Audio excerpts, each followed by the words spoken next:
Yeah, thank you, Scott. With us on the phone, Genoa heads football coach Bill McCarty. And Coach, you moved to 3-1 on the year with a convincing 43-16 victory over North Boone, and a football game that had a little bit of everything, didn't it, Coach? Yeah, there was a lot of penalties. There was a couple kids from North Boone who got hurt and had to be taken off. It was just a long first half was a very, I thought, pretty well played game, and then the second half was just long, and you were kind of just hoping to get it over with. Now, your offensive line did a great job springing Thurlby and Bankston. Are they all on the same page now, Coach? Your Well, line? we'll see this Friday, and I'll let you know next Wednesday if they're on the same page. But there is some improvement, and hopefully we can keep getting better. Now, we talked about Garrett Johnson's injury the week before, and, of course, Rob Thurlby stepping up. A decent night for Rob, 23 carries, 179 yards, 2 touchdowns. What'd you think about his performance? Rob ran the ball very well, and he'd be the first to credit the offensive line. We did move some people around on that offensive line. We put Sean McIntyre at center. He's a junior. We kept John Swick at the right guard. We moved Clay Sabursky to a right tackle. On the left guard is Cameron Camp, and then the left tackle is Dom Calendo. So they did a real nice job, and we also worked Ethan Mingus, who is a starter for us, but we put him at tight end a little bit in another type of package we have. So those 6 guys did a great job. And Austin Bankston, I understand he played some fullback back in his freshman year, but 7 carries, 81 yards, looking pretty good up the middle there. Right. I felt after we lost Garrett there that we needed someone who could. Robbie runs hard, but a lot of times his forte is not going right up the middle. And I was looking for someone who maybe when you need a couple, 2 or 3 yards, you can bang it out. And Austin Banks is also an offensive lineman. In fact, he's wearing number 54, so he's in the backfield with number 54 because we're not going to change his jersey because if we need a lineman, he's going to be right in there. Oh, very good. All right. And then also your quarterback, Craig Billington, with the 3 for 11, 60 yards, 11 carries, 65. How do you rate his performance, Coach? Craig's doing a nice job. There's a few times, he knows he needs to work on some of his passing and to the right and to the left, but overall, he did a nice job, and if we can continue to just keep getting better each week, it hopefully will turn out to be a very good year. Talking with Genoa head football coach Bill McCarty, talking about their victory 43-16 over North Boone this past Friday. And, Coach, the defense allowed 278 yards, but only 16 points. How do you feel about their performance? Well, actually, in the first half, they played extremely well. We had a 29, I believe, to 0 lead at halftime, and up to that point, they hadn't moved the ball real well. The second half, they completed some passes and made some nice runs. But overall, I thought our defense did a tremendous job. And penalty-wise, I was talking to Coach Sanders with the Calb high school football team and talking about he loves the aggressiveness of his team, but they have to play up until the whistle but then stop. What were the problems with the 16 penalties you had, Coach? I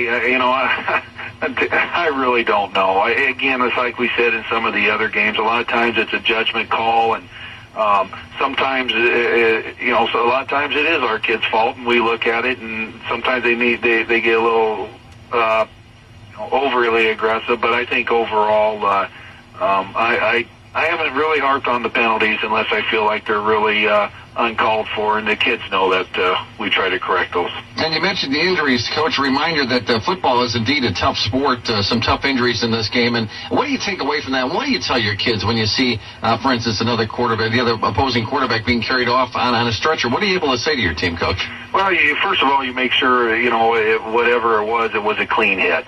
And try to reassure them, you didn't do anything wrong if it's a clean hit, and you just play the football game. And injuries are a part of this game. They're a part of every game, whether it's football or it could be wrestling or even basketball. There's injuries, and I don't know if you say a lot other than you just hope that the young man and you pray that they're okay, and you just keep moving on. I don't know if there's anything you can really say other than that. You don't want to take their aggressiveness away. This is a game that's played.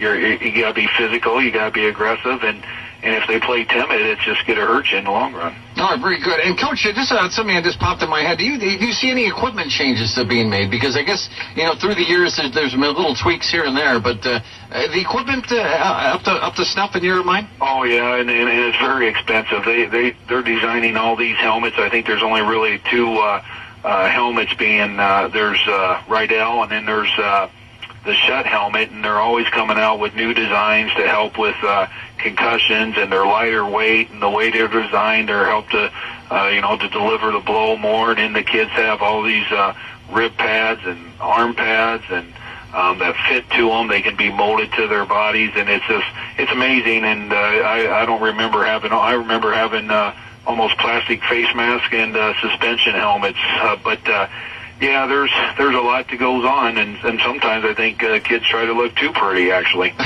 Yeah, I remember my freshman year, my suspension helmet broke, actually. And, right. And the coach just had me keep it. You'll be fine. We thought we taped it up. It was fine. But it's good to know the equipment has gotten much better there, Coach. Oh, yeah, and football equipment's very expensive. A helmet can easily cost $250 plus. Wow. Now, you got Winnebago at home this Friday. What do you know about this team? What's going to be the key to victory there, Coach? Well, again, they're very good. They have to control their running game. They're mostly senior dominated. They have, I think, 9 to 10 seniors starting on both sides of the ball. Their offensive line's very good. Coach Helm's done a great job. Those kids run out of the eye. They run a lot of power. Their fullback's a junior. He's about 6'2", 215. He runs low and hard, and he leads on a lot of blocking. Their halfback is a Gustafson kid. He's a senior, very quick. He runs low, and then Gustafson didn't even play last week against Richmond Burton. He was sick, and they started a sophomore by the name of Marcus Posley, and he ran for over 200 yards against Richmond, and I don't think we mustered 2 yards against them last year. So wow. They're very good offensively, and they play an aggressive defense. We'll definitely have our hands full. Hey, Coach, speaking of injuries, is everybody okay with you guys? Yeah, we have nicks and bruises and kids with sore ankles or backs, but at this time there's going to be nobody out because of an injury. Well, congratulations on a big win there, Coach. Good luck on Friday night, and hopefully we'll be talking about another victory next week. Thanks, Terry. Thank you, Coach. Coach Bill McCarty with the Genoa-Kingston football team, again talking about their 43-16 victory over North Boone this past Friday, and then taking on Winnebago at home this coming Friday. So get out there and support your cog. 7:48 is the time. We'll take a look at your complete WLBK 5-day forecast coming up next.